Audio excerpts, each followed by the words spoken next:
Hello, and thank you for joining us again at Voice of Rohingya Radio. We are a registered nonprofit coming to you from the state of Oregon in the United States of America. I would like to take some time to thank all of our listeners who allow this program to continue providing the latest news through our exclusive interviews, reports from inside the border, and reputable sources from around the world. If you would like to stay up to date with our program, you can find our weekly broadcasts every Sunday night at 6 p.m. Pacific online at youtube.com/VOR radio, or you can join our page on Facebook to find more information on our activities and past programs. It is October 9th, 2014. For Voice of Rohingya Radio, I am your host, Zach Taylor.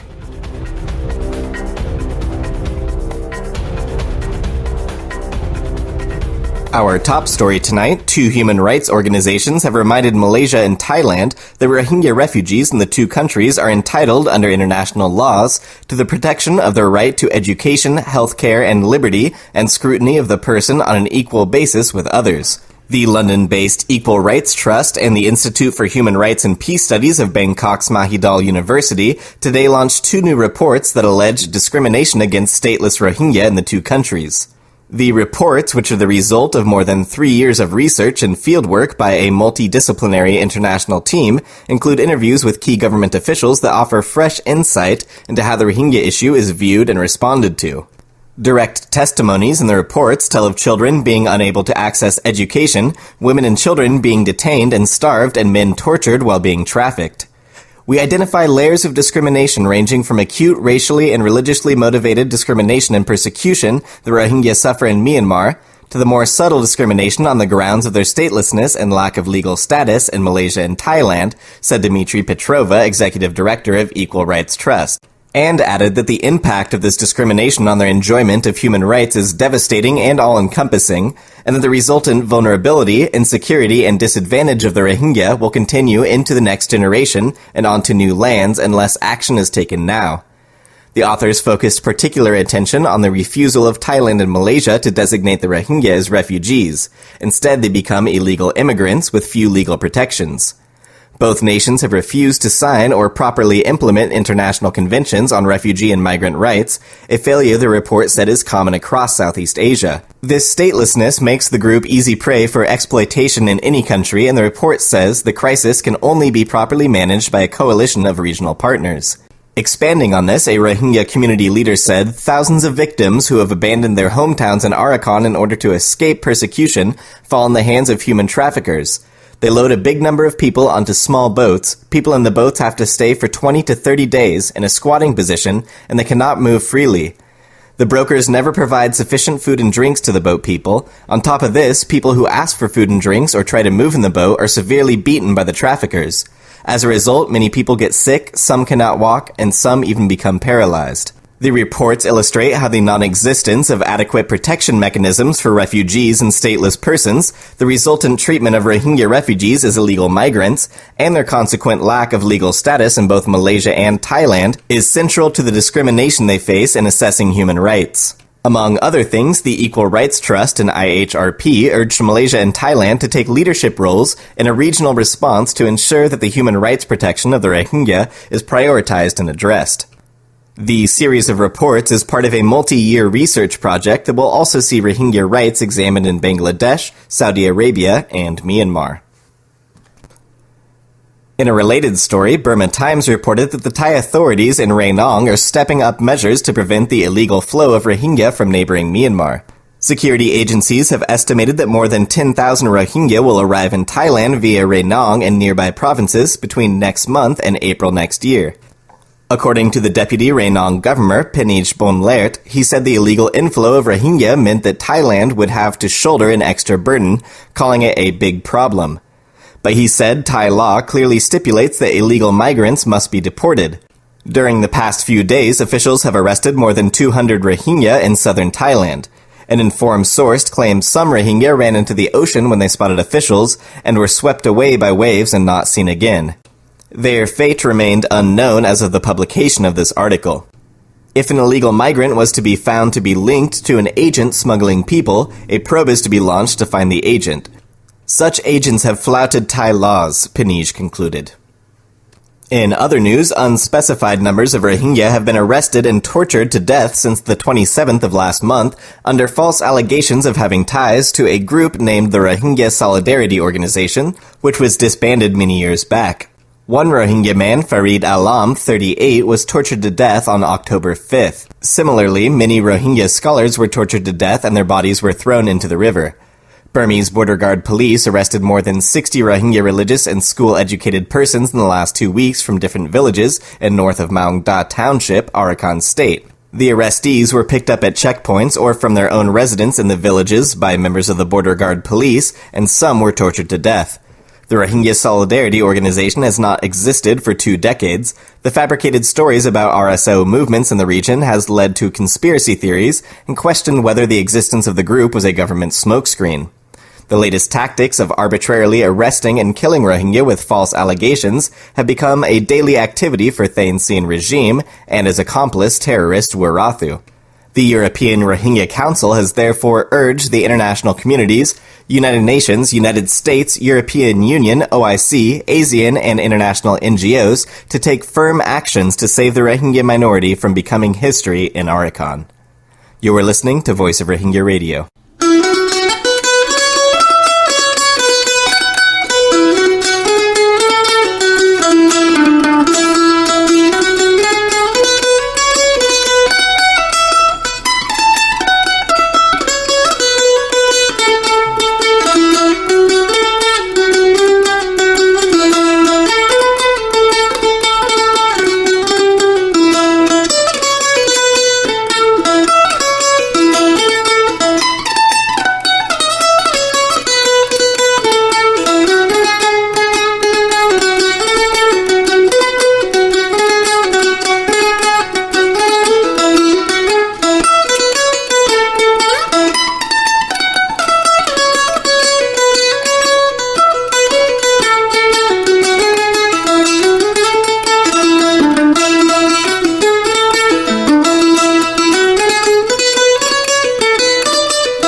We at Voice of Rohingya Radio received an update last week from one of our sources inside the Myanmar border, who is saying the Rohingyas of Arakan are now facing the most uncertain future yet under what he calls a treacherous plan of ethnic extermination devised by the Myanmar government.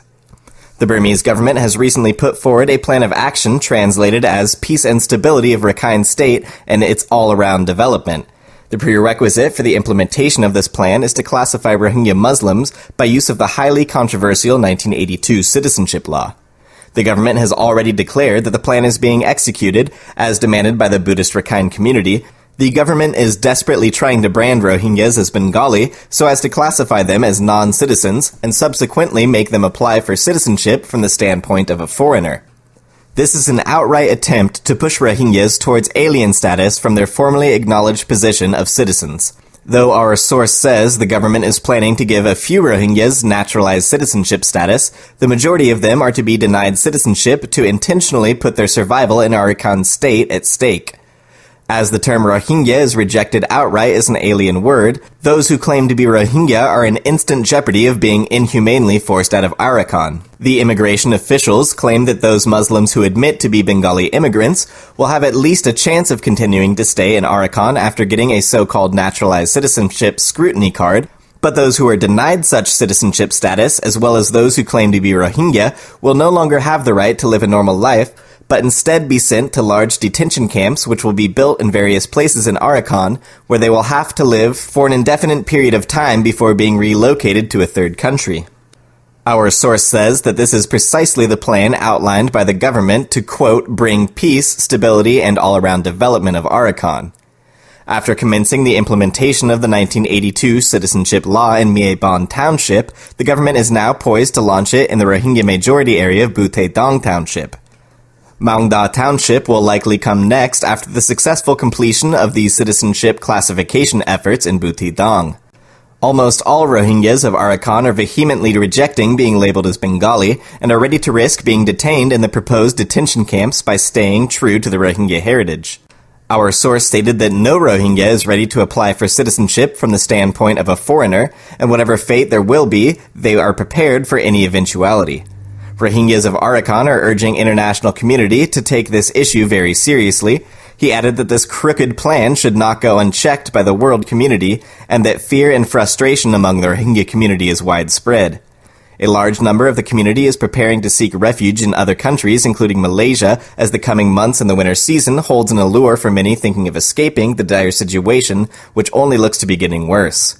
This trend of outflow is weakening the already disintegrating Rohingya community. Our source called for intense pressure on the Myanmar government to stop what he calls a genocidal plan, saying that this plan of action for peace, stability, and economic development of Arakan can only be possible for the Myanmar government when Arakan is devoid of Rohingya, and that this is the dream of President U Thein Sein, which he announced 2 years ago when he met UNHCR chief in Naypyidaw Da. It is becoming evident that only Rohingya need to comply with this new citizenship law, and that other ethnic communities need not go through the process. It has also become clear that the government will use force to attain their objective at gunpoint, and unarmed Rohingya are in imminent danger of victimization, arbitrary arrest, detention, and torture. The situation has already deteriorated in some areas of northern Mongda, where many Rohingya youths are being arbitrarily arrested in connection to concocted charges of links with the long-defunct Rohingya Solidarity Organization and Taliban forces. Without any concrete evidence, many Rohingya youths are now behind bars and suffering under violent interrogation at the hands of the feared border guard police, and some are reporting deaths among the detainees. More and more Rohingya villages are becoming the victims of nighttime assaults, resulting in indiscriminate arrests. Our source ended with a plea to the world powers and the United Nations to intervene in Myanmar and to try to give protection to the beleaguered and helpless community.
I'd like to thank you again for tuning in today to Voice of Rohingya Radio.